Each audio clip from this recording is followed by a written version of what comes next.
Good afternoon. This is Chris. I am presenting the Blob Project. My partner is Philip Ferreira. Discovery. In 2014, a climatologist out the University of Washington, Nick Bond, dubbed a patch of unusually warm water off the North American coast the Blob, or as it is called now, a marine heat wave. What is it? It refers to a remarkably warm water anomaly that can stretch from Alaska to Mexico.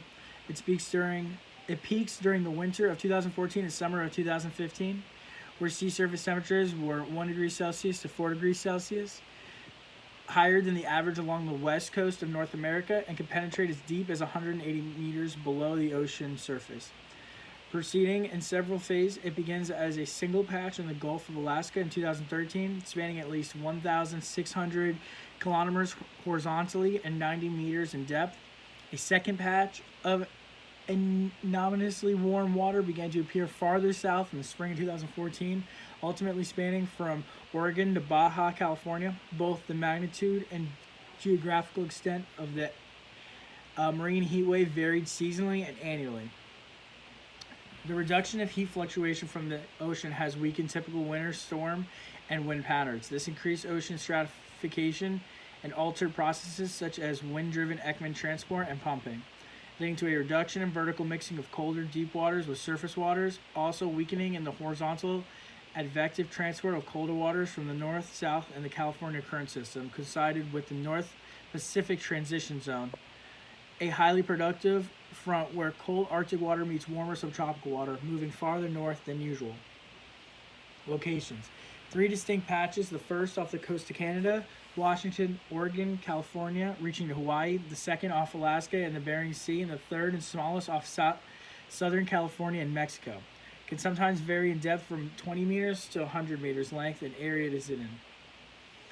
How does it happen? One theory to the formation of the blob is a strong occurrence of the El Nino, which is the lack of movement of the warmer Pacific sea surface water westward by trade winds from the east. In some years, with the weak trade winds, the mass of warm water will stay eastward, causing El Nino. This creates an area of high pressure which doesn't allow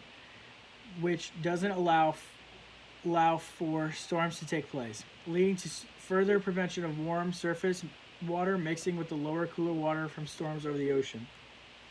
Effects can lead to higher temperatures of water, which affects the types and amounts of the specific food source that can be found there.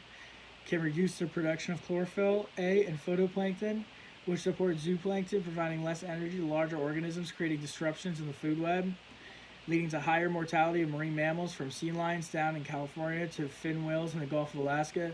Many marine animals, once accustomed to warmer waters, are invading areas were once held by cooler temperatures. In 2015, harmful algae blooms began in May and October and grew, one of the largest and most severe HABs ever recorded. Harmful algae blooms, stretching from Southern California to the Aleutian Islands. Harmful algae blooms are not uncommon in northern Pacific. Blooms occur most frequently in the late summer and fall and typically last a few weeks. But specifically, these harmful algae blooms by diatom pseudonychia, which can produce harmful toxins to birds and marine mammals.